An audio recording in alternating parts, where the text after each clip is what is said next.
जीवन मिल जाना कोई बड़ी बात नहीं। जीवन का अर्थ समझ लेना यह बड़ी बात है।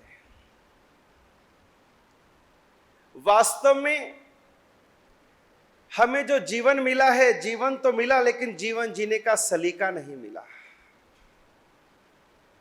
जीवन को जीना है या जीवन को ढोना है, अभी तक हमें यह ही नहीं पता कि जन्म लेने के बाद, इस मानव जन्म को पा लेने के बाद हमारे जीवन का अर्थ क्या हो, हमारे जीवन की मंजिल क्या हो, हमारे जीवन की सफलता किसमें है, सार्थकता किसमें है। जन्म ले लिया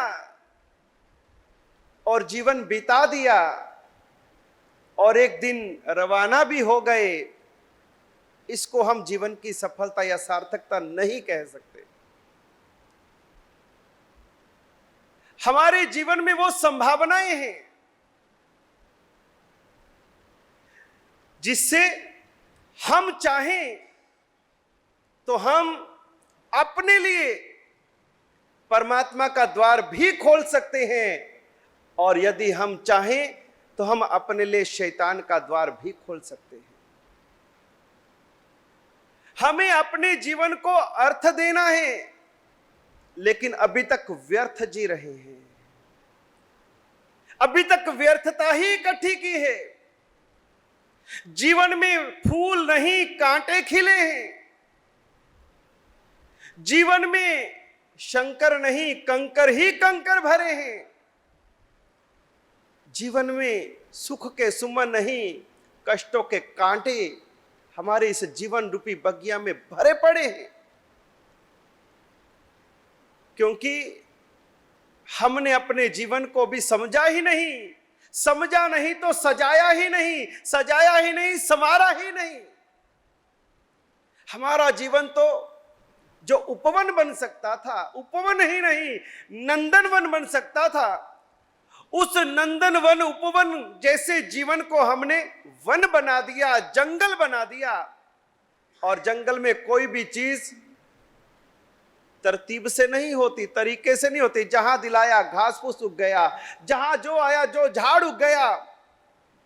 कहीं पत्थर हैं, कहीं नदी है, कहीं नाले हैं, कहीं झाड़ जंखार हैं। जंगल भयानक होता है, भयंकर होता है, जंगली जानवरों से भरा होता है, जंगल में डर होता है, भय होता है। हमारा जीवन उस जंगल के समान बना हुआ है। जीवन को क्या बनाना है, कौन सा अर्थ देना है, इससे पहले कि हमारा जीवन अनर्थ में चला जाए, व्यर्थ में बीत जाए, उससे पहले पहले हम जीवन के अर्थ को घटित कर लें, यही महापुरुषों का कहना है। ऐसा जीवन बार बार नहीं मिलेगा। जो संभावनाएं हमारे में हैं वो अन्य कहीं पर भी नहीं। वनस्पति जगत को देख लो, उससे भी आगे बढ़े तो हम कीड़े मकोड़े के जीवन को देख लें, उससे भी आगे बढ़े। पशु जगत को देख लें, उससे भी आगे बढ़े तो मनुष्य जगत को देख लें। किसकी संभावनाएं ज्यादा हैं? किसके पास संभावनाएं ज्यादा हैं? मनुष्य के पास। वनस्पति से ऊपर त्रस्काए, उससे ऊपर त्रियंच गति में जाएं, उससे भी ऊपर मनुष्य गति। सारी संभावनाएं हमारे पास हैं। जीवन को चाहें तो हम स्वर्ग भी बना सकते हैं और जीवन को चाहे तो नरक भी बना सकते हैं। फिलहाल हम क्या बना रहे हैं? जीवन को स्वर्ग बना रहे हैं या जीवन को नरक? नरक कहीं और नहीं, कहीं और नहीं ढूंढने जाना पड़ेगा। वो स्वर्ग और नरक तो बाद की बात है। इस जीवन में हमने क्या बनाया है? इस जीवन को नरक बनाया है या इस जीवन को स्वर्ग बनाया है? स्वर्ग नर्क तो मन के पहलू हैं।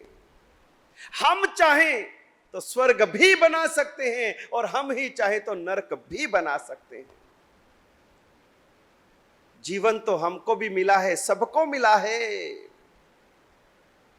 लेकिन जीवन उसी का सफल है जिसके पास विवेक है, जिसके पास ज्ञान है, जिसके पास बोध है, जो अपने जीवन की संभावनाओं को तलाश सकता है, अपने जीवन की संभावनाओं को तराश सकता है, अपने जीवन की संभावनाओं को निखार सकता है।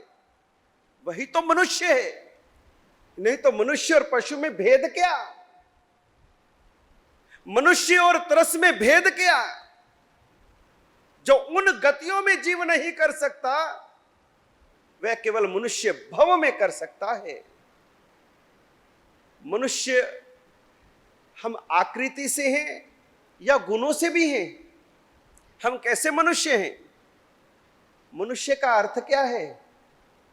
मनुष्य शब्द किसे कहते हैं? मनुष्य मनन शब्द से बना है। मनुष्य जो मनन कर सकता है, जो विचार कर सकता है, जो अच्छे बुरे की परख कर सकता है, जो खुद के लिए अपनी संभावनाओं को प्रकट कर सकता है, उसे मनुष्य कहते हैं। इंग्लिश में मनुष्य को क्या कहते हैं? मैन। मैन यानी जो मनन कर सके। मनुष्य का अर्थ भी मनन करना है, मैन का अर्थ भी मनन करना है। अगर हम सच में मनन कर सकते हैं, मंथन कर सकते हैं, जीवन का निवनीत प्राप्त कर सकते हैं, तो हम मनुष्य हैं। और उर्दू में कहते हैं आदमी। आदमी का अर्थ क्या? आदमी का शब्द बना है आदम से, और आदम यानी मिट्टी से बना हुआ। जो मिट्टी से बना है वो आदमी। हम चाहें तो हम अपने कर्मों से हम मिट्टी के पुतले भी, आदमी भी रह सकते हैं, और हम चाहें तो हम अपने कर्मों से हम मनुष्य भी बन सकते हैं। इस जगत के अंदर में आदमी ज्यादा है, मनुष्य कम है। मिट्टी के पुतले ज्यादा हैं, लेकिन वास्तविक रूप में मनुष्य कम है। हम तो मिट्टी के पुतले बने बैठे हैं। मिट्टी मिट्टी में मिल जाएगी, हमारी संभावनाएं खत्म हो जाएंगी। हमारे बीज में जो वट वृक्ष बनने की शक्ति है, जो फल देने की क्षमता है, वो सारी मिट जाएगी जिस दिन हम मिट्टी में मिल जाएंगे।